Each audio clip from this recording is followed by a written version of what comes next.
Kan antara orang kata akhlak baik ni ialah dia merendahkan diri, walaupun memang dia sudut makhluk ni, dia ni ada beberapa kelebihan lah. Contohnya kan, Nabi antara makhluk yang cukup merendah diri di sisi Allah Subhanahu Wa Taala.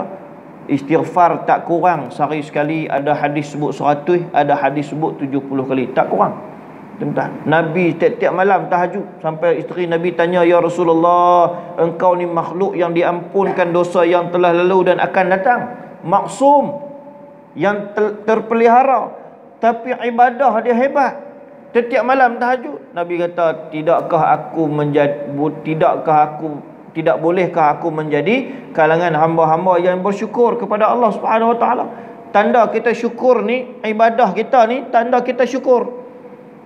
Kita meletakkan agama itu yang pertama, melaksanakan perintah-perintah Allah itu yang pertama, serta perintah-perintah Rasulullah itu yang utama. Itu tanda syukur kepada Allah Subhanahu Wa Taala.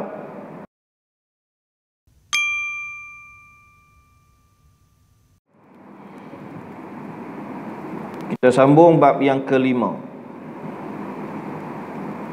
Bab yang telah datang ia pada menyatakan hadis yang menunjukkan atas kehilangan ilmu agama. Muslimin muslimat yang dirahmati oleh Allah Subhanahu Wa Taala sekalian.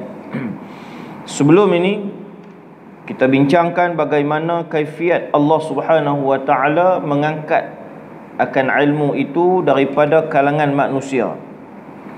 Antara yang disebutkan oleh Nabi SAW dalam hadis yang kita bacakan itu, biqabdil ulama, dengan Allah Subhanahu Wa Taala mematikan para alim ulama.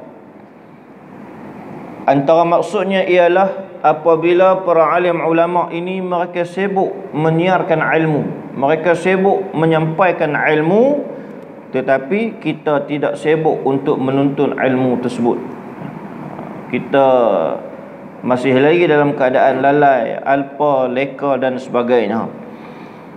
Sehinggalah kesannya, kata Nabi SAW, satu peringkat apabila tidak ada lagi orang alim yang mengajarkan ilmu, ataupun dia tidak mahu mengajarkan ilmu itu, dan juga kalangan masyarakat yang bantah untuk menuntut ilmu, yang enggan menuntut ilmu, yang sombong untuk menuntut ilmu. Sehinggalah kata Nabi SAW, apabila tidak terdapatnya kalangan yang alim dalam masyarakat Islam ini, contohnya ittakhazan nasa ru'usan, maka manusia satu peringkat dia akan mengambil, dia akan melantik, atau dalam konteks semasa ni dia akan mengundi kan, tuan-tuan, ru'usan, pemimpin juhalan yang teramat-amat jahil dalam urusan agama. Jahil ni dari sudut urusan agama, walaupun dia pakar ekonomi, walaupun dia pakar dalam arkitek, dia pakar dalam pembangunan dan pakar sebagainya lah, tuan-tuan. Tapi Islam tidak tidak menafikan urusan-urusan itu, tetapi yang agama tekankan ialah pemimpin yang memberi penekanan dan perhatian kepada perkara-perkara yang berkaitan dengan agama, tuan-tuan. Yang jahil, ini yang tidak disebutkan oleh Nabi SAW, manusia akan melantik kalangan pemimpin mereka itu apabila tak ada dah orang yang alim, pemimpin juhalan yang jahil. Tuan-tuan, kalau kita tengok di negara-negara lain selain daripada negara kita lah, ataupun negara maju, kita ni negara maju dunia ketiga kan? Negara maju dunia ketiga, kita nak dunia hak pertama.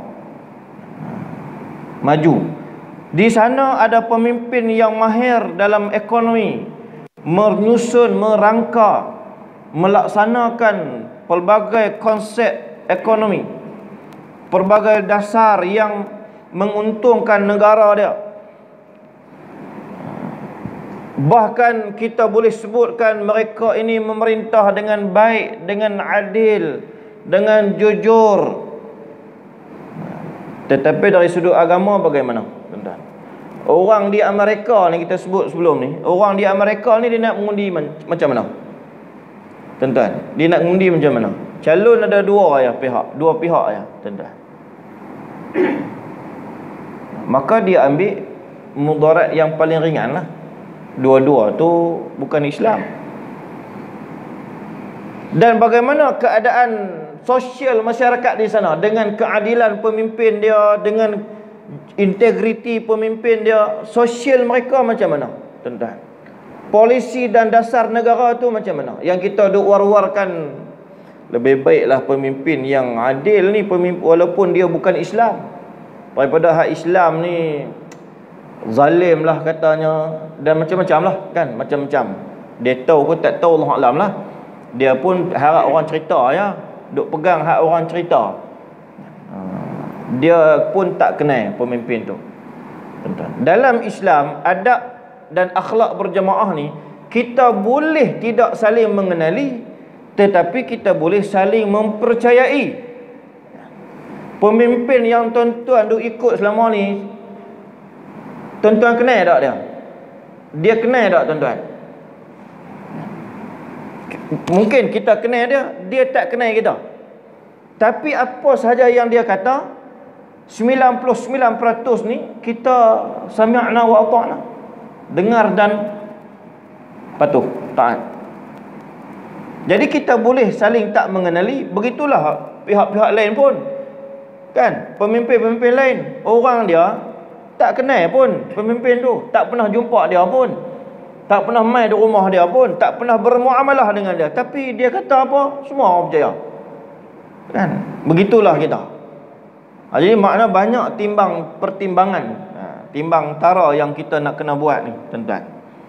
Muslimin muslimat dan rahmati Allah Subhanahu wa taala sekalian. Sehinggalah pemimpin-pemimpin itu juhalan, ni kata Nabi, yang teramat-amat jahil dalam urusan agama ni, apabila ditanya kepada mereka persoalan agama dan seumpamanya, fa'aftau, maka dia memberi fatwa, dia akan memberi jawapan bi ghairi ilmin, dengan tanpa adanya ilmu. Fadallu, maka dia telah pun sesat. Wa adallu, dia menyesatkan orang lain. Dia tu dah sesat dan dia juga menyesatkan orang lain. Sebab apa dia boleh menyesatkan orang lain? Sebab dia pemimpin, tuan-tuan. Sebab dia pemimpin.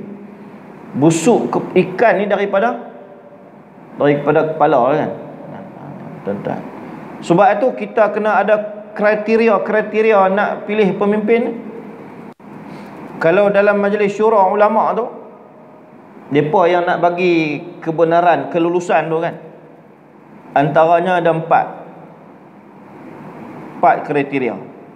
Dia kena lepas 4 ni. Banyak lagi lah. Yang pertama, mesti cukup semayang 5 waktu.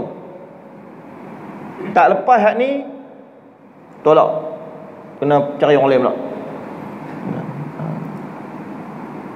Yang kedua, tidak melakukan dosa-dosa besar. Kalau ada buat, tolak. Sama ada tolak pada peringkat awal ataupun tolak di pertengahan jalan.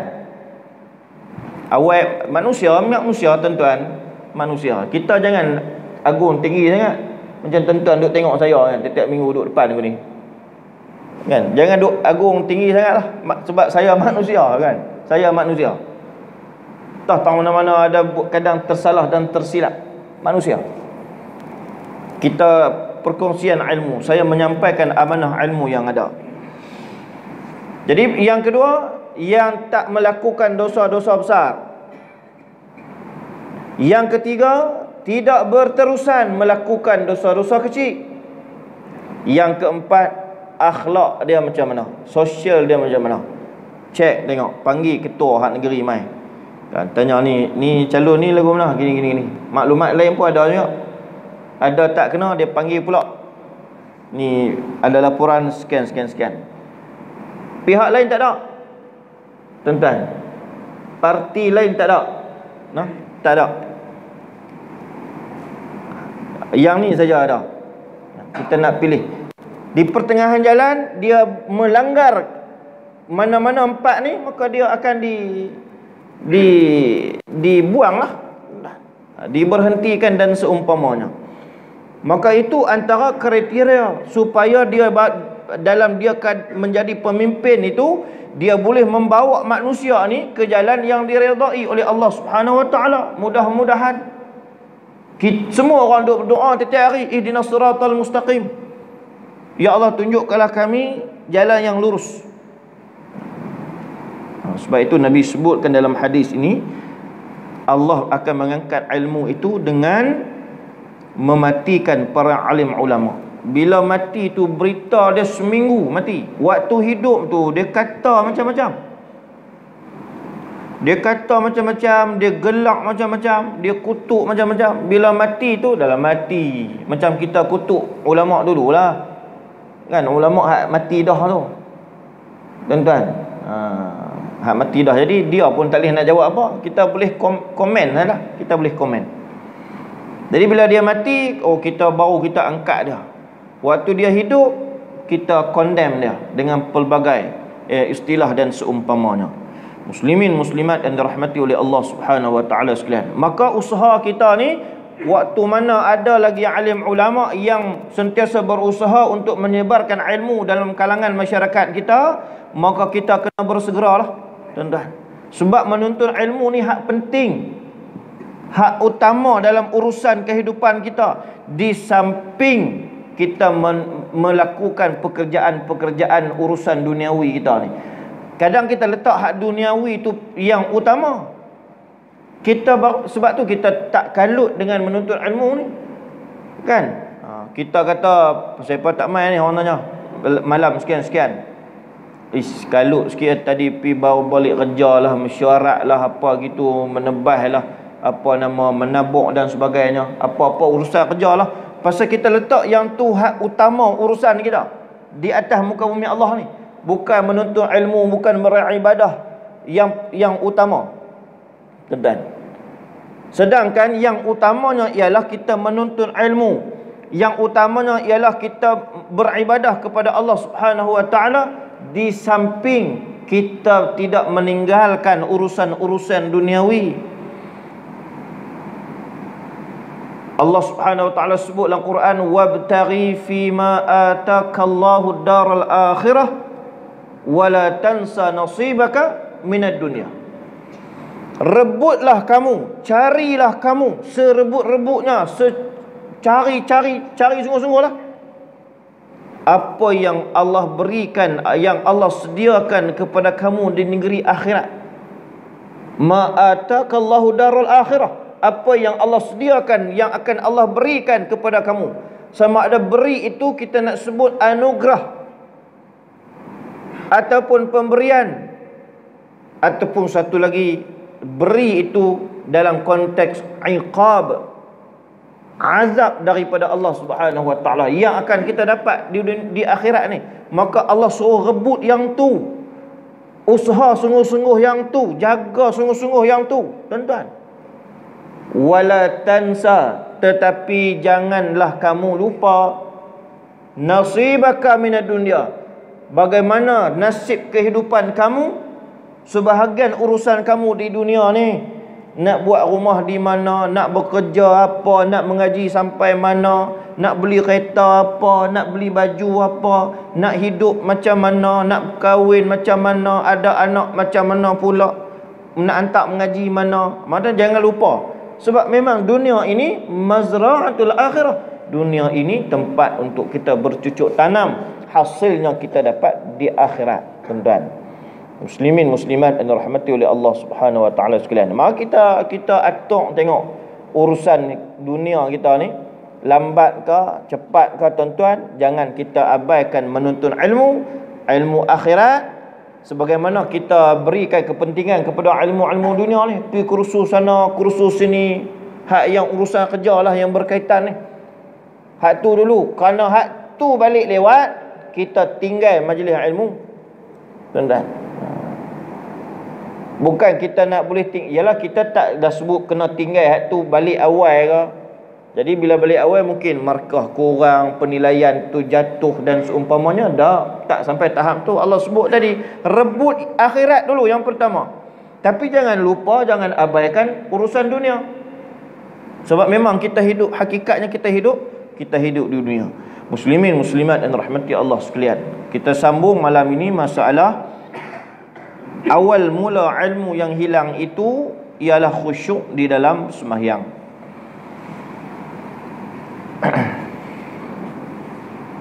Bermula khusyuk dalam sembahyang itu terbilang ia satu ilmu syarak. Khusyuk dalam sembahyang ni adalah satu ilmu syarak, yakni satu tuntutan kepada orang-orang Islam. Dan makna khusyuk ialah tetap hati dan anggota. Syekh Al-Marbawi sebut dalam perbincangan ini, khusyuk itu ialah tetap hati dan anggota dalam kita beribadah ni, dalam kita sembahyang ni, dan apa sahaja urusan ibadah kita. Tuan-tuan, sebab tu dalam mazhab Syafi'i tidak boleh bergerak 3 kali berturut-turut.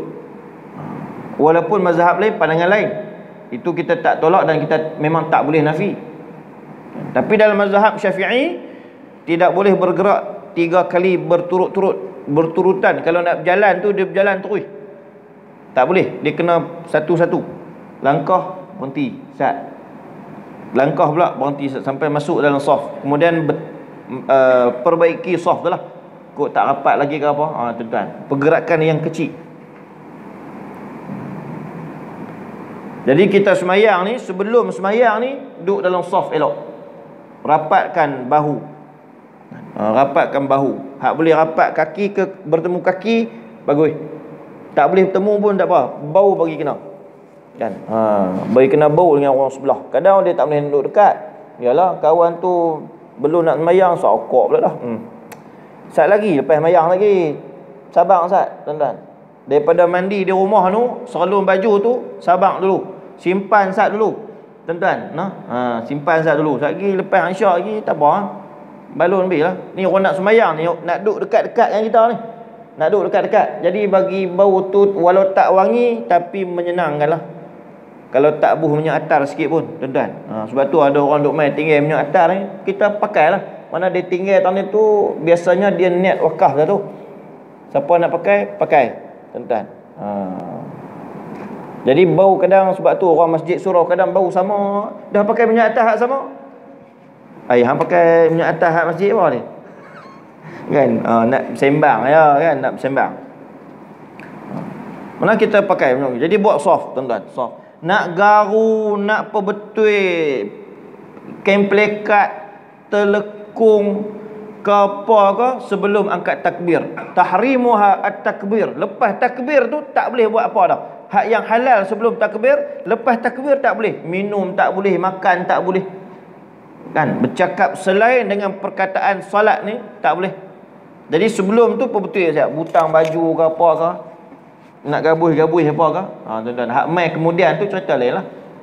Hak sebelum semalam ni, lepas angkat takbir dia dak kalut pebetul ni, tak elok, tuan-tuan, tak sepatutnya. Dia betulkan soft, kan? Kemudian kalau siap ni kena bagi bersih kan? Bagi bersih elok semua, tutup pintu dah berkot-kot kan, tutup tingkap apa semua. Saya bisa semayang satu surau, tak tahu cerita dah gitu, lama lah juga kan, lama dah. Rakaat ketiga tu dia pakai kipas aircon tak buh lagi, jadi tingkap buka. Kipas bukan kipas aircon tak buh, lah buh aircon dah, tingkap buka. Rakaat ketiga, tuan-tuan, bunyi dengar pung, jatuh depan dia, tebuan. Tebuan jatuh depan dia, tuan-tuan. Dia walaupun dia kena kipas tu, dia pening, tapi nampak dia duduk jalan tu, Allah, macam tu imam. Tebuan ni macam mana agak-agak tu imam tu, tuan-tuan. Mata ni tak duduk tempat khusyuk lah. Tak duduk tempat khusyuk, tak apa nak tengok lah tempat sujud tu. Duduk perhati tebuan tu nak pergi mana, kan? Rakaat ketiga. Tapi alhamdulillah tak lupa rakaat tu. Tidak jenuh duduk rokok sujud, kan? Orang dia tengok, subhanallah, jatuh tebuan. Tak tahulah kan, mungkin kemudian lah tak katalah ada seorang tu buat, tak ada, mungkin dah buka tingkap kan. Macam kita kadang rokok nampak tarik cicak, tak cantik, tak elok lah sikit kan. Jadi JK mana yang bertugas bersih ni, kalau kita kata masjid ke dan surau ada siap kan, siap kan, mana dia kena pastikan bersih lah, bersih. Sebab dia semua tu tuan-tuan, dia membawa kepada khusyuk. Pakaian kita baik, bau kita baik, soft kita baik, tempat semayang baik, bersih, maka semua tu dia membawa kepada khusyuk kan? Mana tetap anggota tu jangan banyak bergerak, pakai sorbannya mana bagi tetap elok apa semua. Mazhab lain kita tak mau kira lah. Kadang dia tanya ustaz, kalau duduk tengok semayang di Masjidil Haram tu dengan Masjid Nabawi, dia lagu ni udah berbetul apa, dia pun mazhab lain tuan-tuan.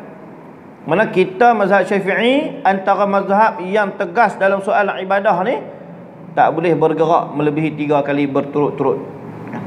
Tuan-tuan, dia duduk semayang dia elok. Tetap hati dan anggota, dan maksudnya ialah tetap anggota dan hati di dalam sembahyang dan doa. Dan makna tetap hati dan anggota itu iaitu apabila seorang itu ada dalam sembahyang. Mana kalau dia duduk dalam sembahyang contohnya, tidak ada hatinya itu bercakap-cakap akan suatu perkara yang bergantung dengan dunia. Ini antara yang perlu ada dalam solat kita. Tapi kadang dia tak apa nak jadilah. Sebab tu orang petua kalau nak cari benda hilang ni, antaranya kena buat apa? Kena sembahyang. Dia boleh jadi jumpa benda hilang dalam sembahyang. Tadi cari 100 rumah tak jumpa, tak tahu manalah kunci ni, labuci ke apa ke, tak jumpa. Angkat takbir ya, tak dan habis barangkali doa iftitah tu. Oh, duk tani. No? Tuan-tuan. Jadi ada orang tua kalau cari benda tak jumpa, ada kita rasa ada tapi lupa tak tahu mana. Dengan duk cari kelang kabut, tak mana kena duk maki hamun ke apa sikit mulut tu, duk carut, dia bezalah kan. No, duk cari gitu gini. Cari pula dalam keadaan tenang Ustaz. Tenang macam mana? Ambil uduk sembahyang. Walau tak khusyuk sembahyang tu, jumpa benda hilang. Duk dalam laci sekian. Tuan-tuan. Tapi tak baguslah. Tuan-tuan, tak bagus. Mana kita kena selawat, kita kena istighfar kepada Allah Subhanahu Wa Taala. Cuma disebut dalam perbincangan ini, tidak ada hatinya itu bercakap-cakap akan suatu perkara yang bergantung dengan dunia. Tak boleh. Tuan-tuan, hanya tumpuan kita kepada solat saja. Kita kena dengar imam baca. Surah tu kalau imam baca surah kita hafal, kita ikut ke belakang pelan-pelan. Nah, sebab dia ada bacaan dalam solat, maka dia tak batal sembahyang. Apatah lagi kalau kita tahu makna, dia boleh lebih feeling, rasa dia tu tuan-tuan. Dia tahu baca hak imam baca, tapi dia tak ada rasa sebab tak tahu makna. Kan tahu dan rasa ni kita sebut sebelum ni dia beza. Tahu dan rasa. Dia tahu ni tapi dia tak ada rasa. Kan? Ada cerita apa? Tahu dan rasa ni kan. Bab makan laksa ni. Makan laksa. Satu tempat dia awang ni dia suka makan laksa. Umur lanjut dah tak nikah ni. Dia suka sungguh makan laksa kedai satu kedai ni. Pi situ tokai tahu dah dia nak makan laksa. Kan? Tuan kedai satu hari tuan kedai tanya, "Awang kau tak nikah ya awang? Umur kau lanjut dah." Belah ni pakai kau, tak pakai no. Hang ke no? Kau nanti menikah hari awak jadi kena. Pak Long, laksa ni Pak Long ni. Sedap dah nikah hari kata awang. Laksa ni sedap dah nikah hari dia dah. Lama-lama awang ni dipaksa menikah lah. Cari mak ayah dia cari pasangan nikah.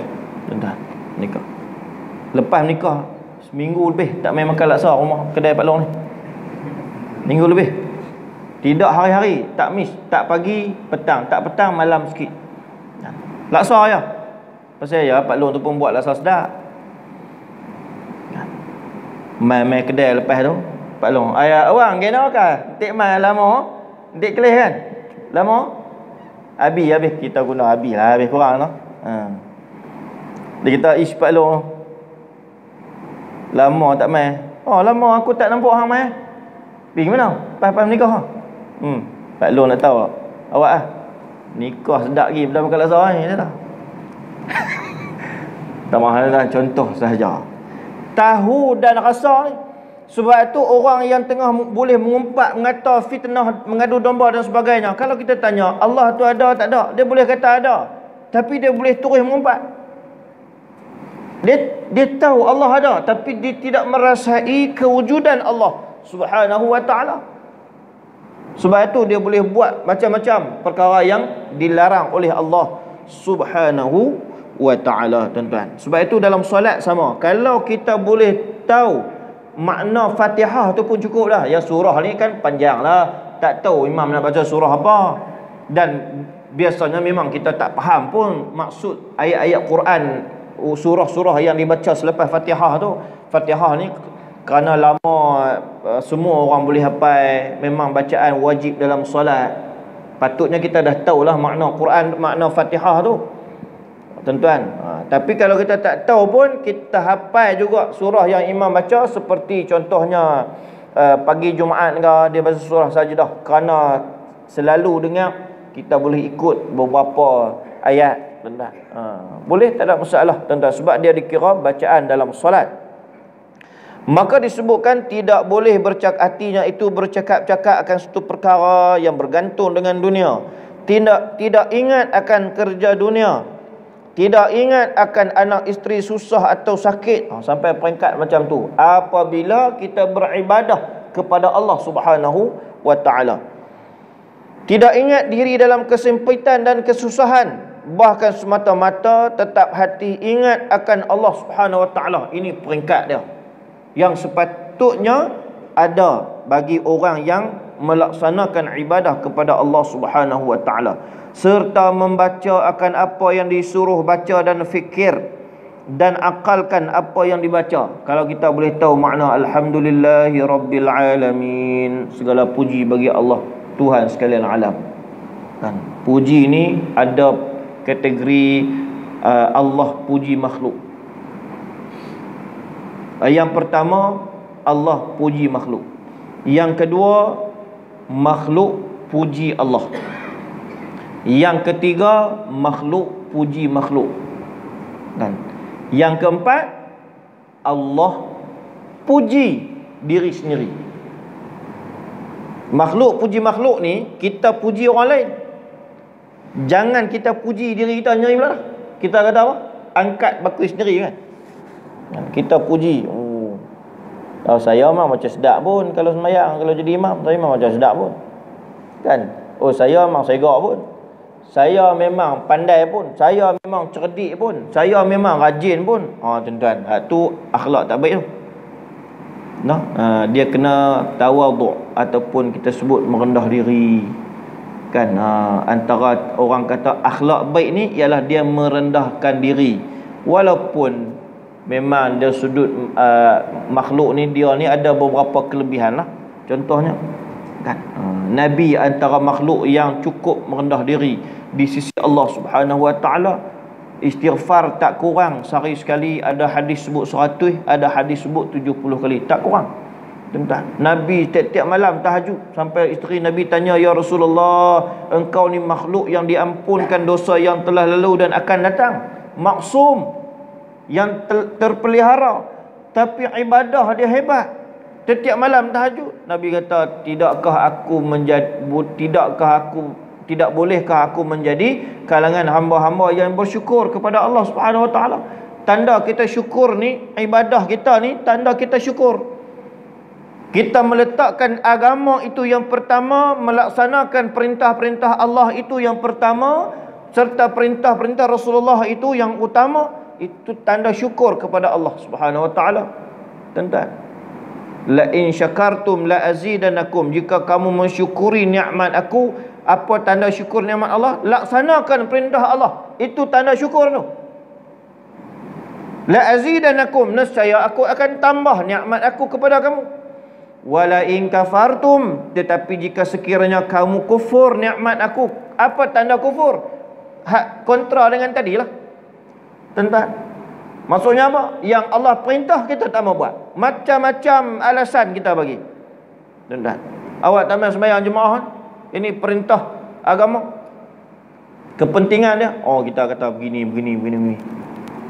Letih begini dan sebagainya. Tuan-tuan, pasal apa tak mau main mengaji, menuntut ilmu ni, tak mau main mengaji?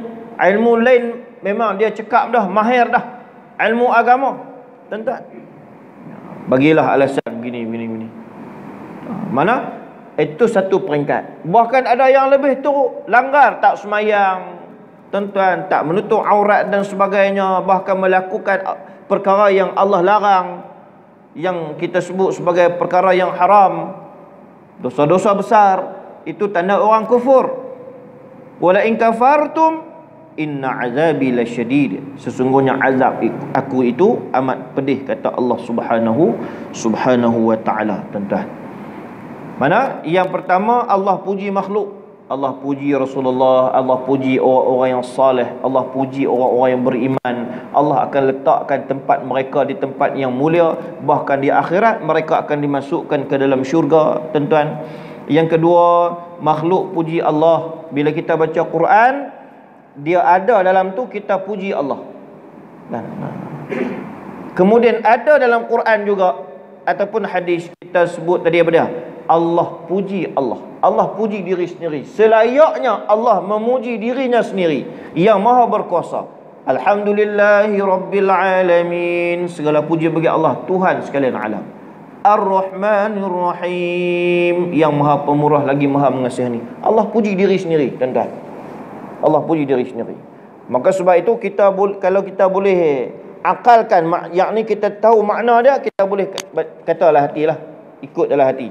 Mana kalau puji bagi, sebab Allah akan jawab. Setiap bacaan kita Allah akan jawab. Tuan-tuan, alhamdulillah Rabbil Alamin, hamdani Rabbi, hamdani Abdi, telah memujilah padaku akan hamba-Ku puji aku. Nah, kita baca setiap bacaan kita dalam solat tu. Sebab itu disebut kita solat ni membawa erti kita berkomunikasi dengan Allah. Kita berkomunikasi, kita bercakap dengan Allah semayang, tuan-tuan. Mana kita nak kena khusyuk sebab kita tengah bercakap dengan Allah Subhanahu Wa Taala, tuan-tuan. Kita nak mendengar percakapan ataupun perkataan Allah Subhanahu Wa Taala, Al-Quran. Kita nak dengar perkataan Nabi sallallahu alaihi wasallam, hadis-hadis yang telah disampaikan kepada kita. Sebab itu apabila kita berkomunikasi dengan Allah Subhanahu Wa Taala, kita mesti dalam keadaan yang terbaik. Pakaian kita terbaik, keadaan kita terbaik, kedudukan kita terbaik, cermat dalam semayang. Tak boleh buat macam duduk dalam istana kan, istana. Kita sebelum hari yang nak berlangsung tu, dia ada rehearsal, raptai dan seumpamanya. Dia main tanya, begini, langkah begini, berapa langkah, bilang, kira, tengok nak kona macam mana, nak angkat sembah macam mana, duduk tu boleh tak sila panggung, sengit sebelah diri tu, melainkan yang kurang upaya lah. Tapi dalam semayang ni macam mana, tuan-tuan? Pakaian kita, kalau kita mampu buat terbaik, kita pakai yang terbaik, tuan-tuan. Buh butang bagi elok, tak ada butang malah esok buat main, pakai bagi elok. Tak pun kena orang wakaf butang. Contoh lah kan, no?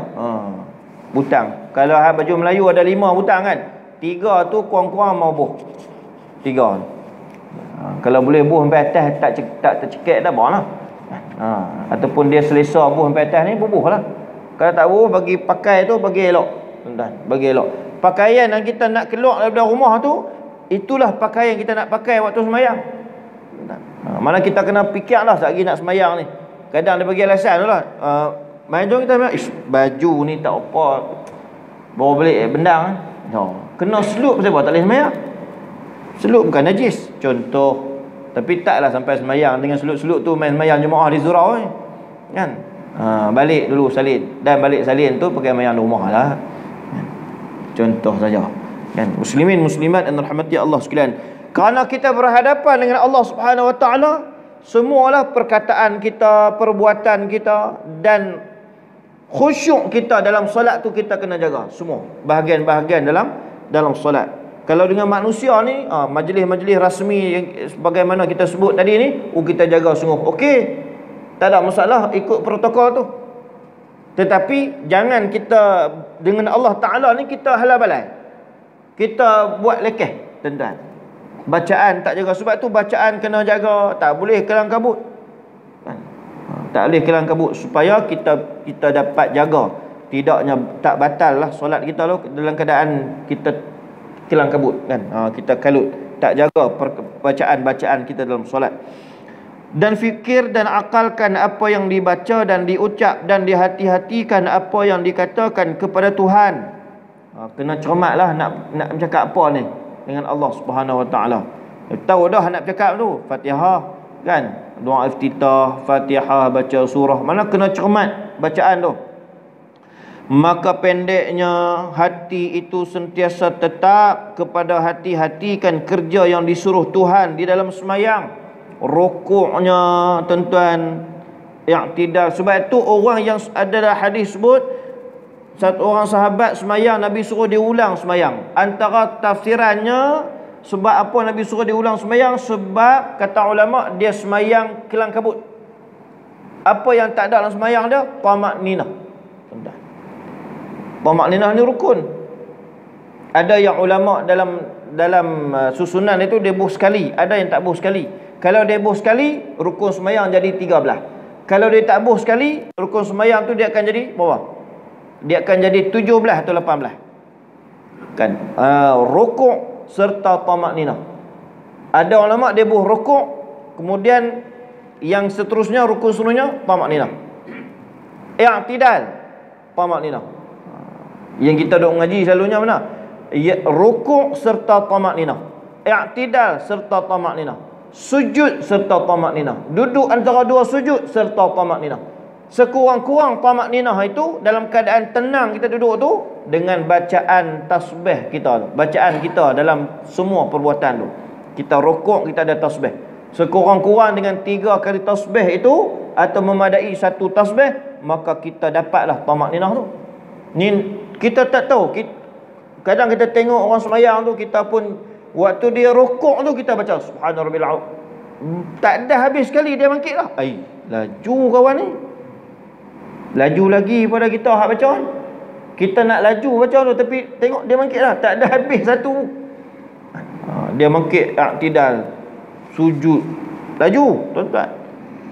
Maka ada semayang yang kelang kabut macam tu, laju macam tu, batal.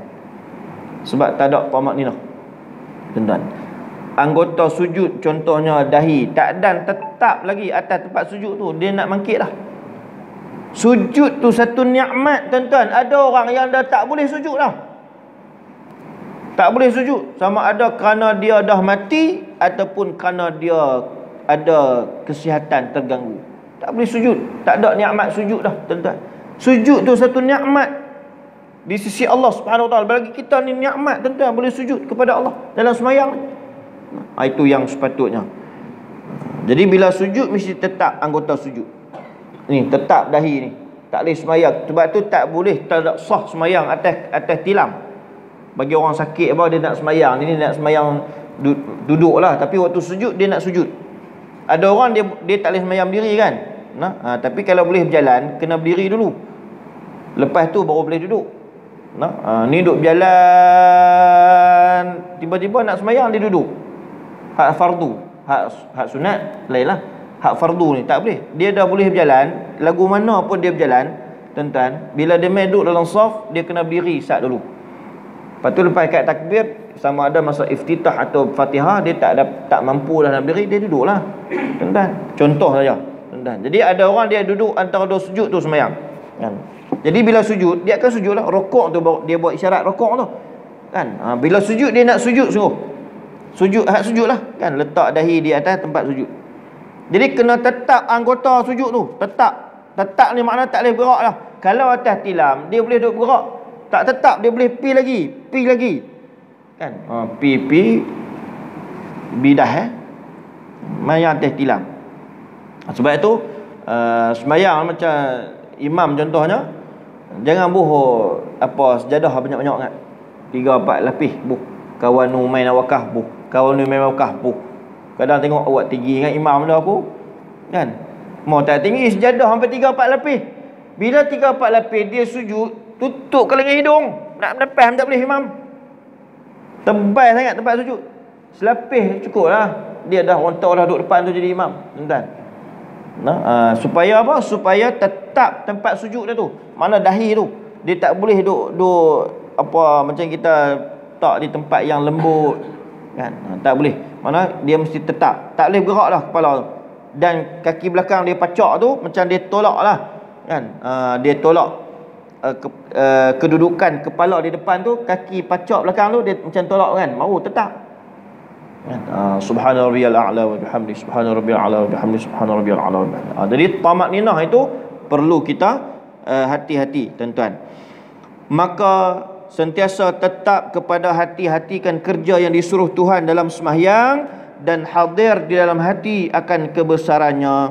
Maka sekalian yang tersebut inilah satu ilmu syarak yang awal mula-mula hilang pada umat Muhammad sallallahu alaihi wasallam. Sebagai tersebut dalam khabar seperti dalam hadis yang dikeluarkan oleh Imam At-Tirmizi dengan katanya,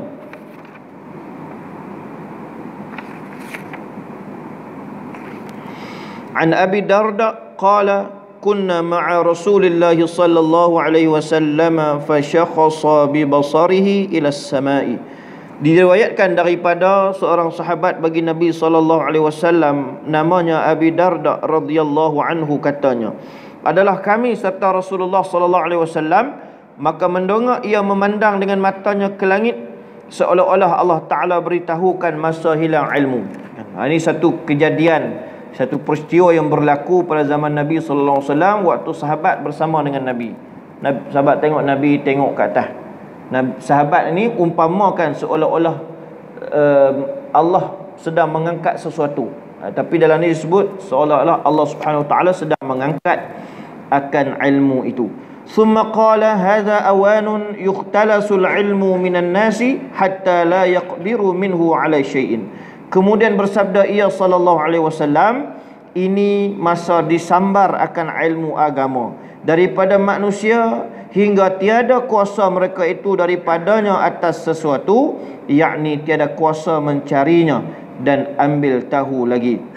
Muslimin muslimat yang dirahmati oleh Allah Subhanahu wa taala sekalian. Cuma zaman kita ini masih lagi ada harapan untuk kita mendapatkan ilmu. Ilmu apa? Ilmu agama itulah, tuan-tuan.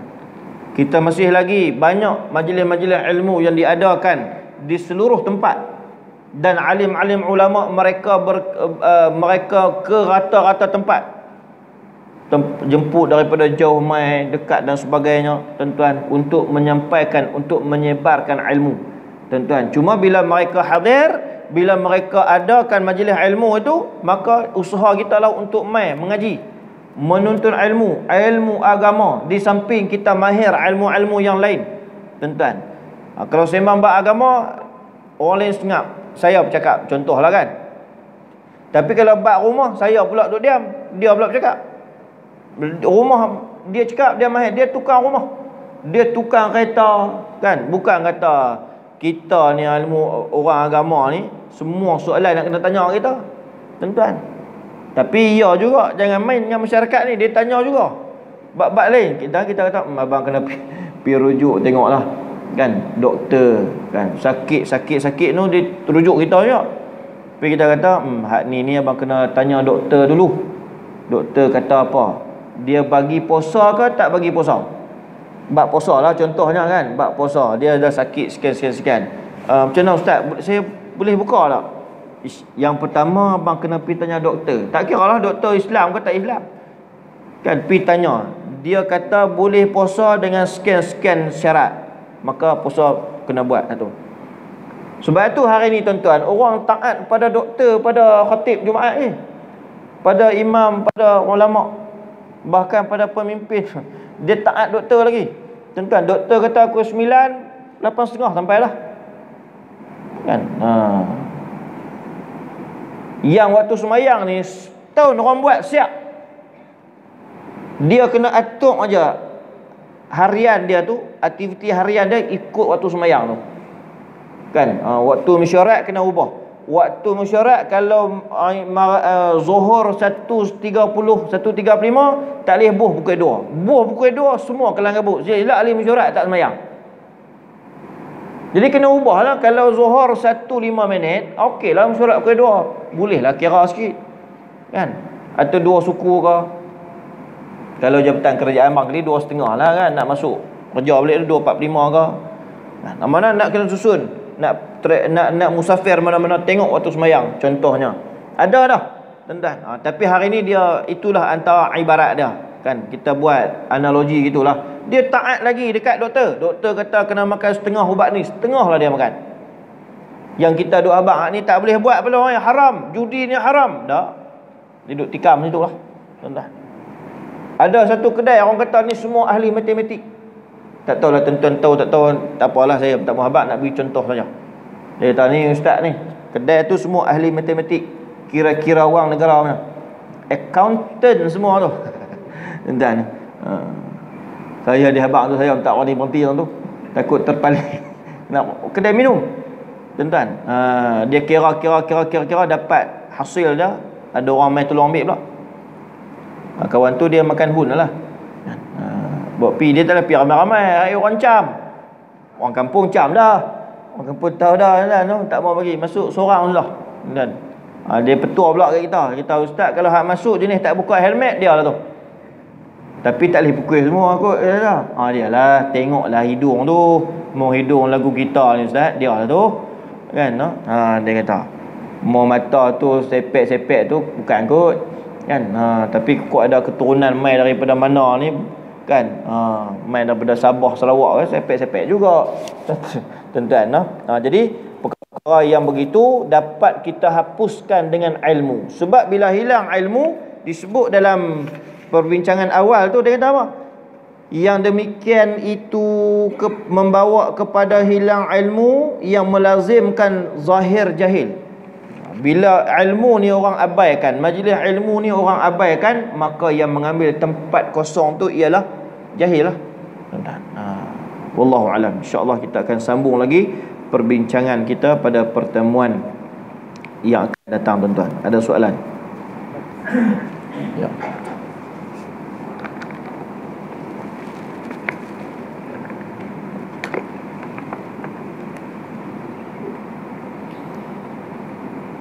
Soalan, dua soalan. Bermusafir 10 hari di Rembau 9, lebih 2 marhalah lah. Berapa hari dibolehkan qasar dan jamak? Baik. Kalau kita dah tetap hari tu, wallahu a'lam bissawab. Kalau kita dah tetap hari nak balik sekian, tak boleh lah. Hari kita sampai tu tuan-tuan, dia tak masuk hari pi dan hari balik. Kita dah tetap nak duduk sana 10 hari. Kita dah tetap ni 10 hari, nak balik hari sekian. Mana kita tahulah. Jadi tolak hari pi tu, bila sampai sana, mana kita tak boleh lah jamak qasar. Kena sembahyang tamam. Tuan-tuan, kena sembahyang tamam. Maksud yang kita boleh sembahyang qasar, kita tak tahu berapa hari nak duduk sana. Kita tak tahu berapa hari, sampai berapa hari. Kan 18 hari tuan-tuan. Jadi bila kita tahu, kita pi kan nak balik kan, berapa hari nak balik, nak duduk sana kan, tuan-tuan. Jadi kalau tahu dah tetap dah berapa hari nak duduk sana, maka tak bolehlah jamak qasar. Dan kita tidak disibukkan dengan apa-apa. Tapi sepanjang perjalanan tu kita jamak qasar lah tuan-tuan. Adakah wajib menunaikan solat Jumaat? Kalau kita sampai kat perjalanan itu hari Jumaat, pasal sebelum ni pun ada soalan tu kan, kita perjalanan tu hari Jumaat, kita keluar sebelum subuh, maka tak wajib Jumaat kalau perjalanan tu hari Jumaat. Tapi kalau kita keluar selepas subuh hari Jumaat, maka wajib kita solat Jumaat tuan-tuan. Apa perlu dilakukan jika berlaku was-was bilangan rakaat ketika sedang solat? Baik, wallahu a'lam bissawab. Kita sembahyang Isya kan 4 rakaat. Sampai rakaat kedua ataupun ketiga kita was-was. Kita was-was. Was-was tu maksudnya macam mana? Kita was-was 3 ke 4. Hak rakaat ni rakaat ketiga ke rakaat keempat?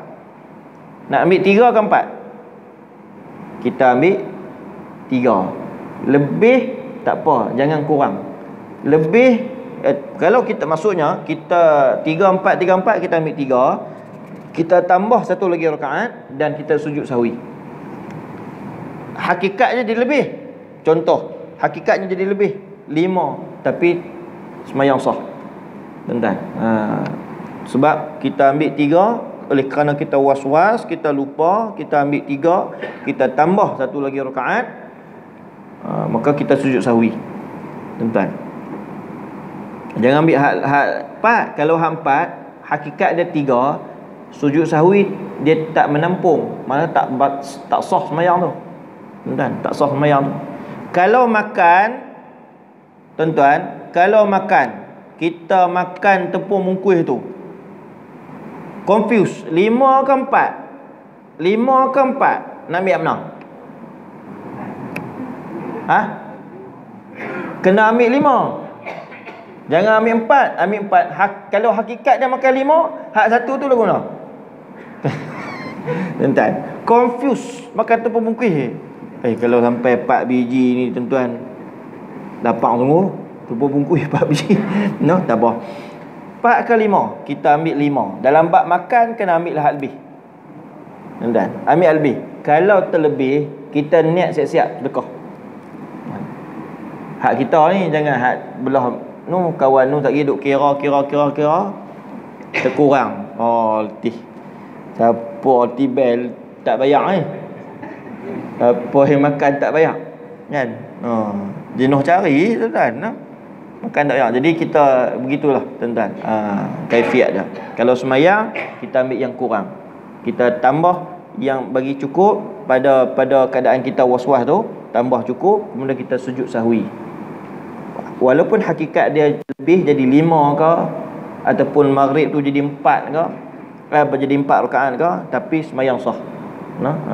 Kalau makan kita ambil hak lebih. Kalau lebih pun hakikat dia 4, maka kita sedekahlah niat gitu tuan-tuan. Wallahu a'lam.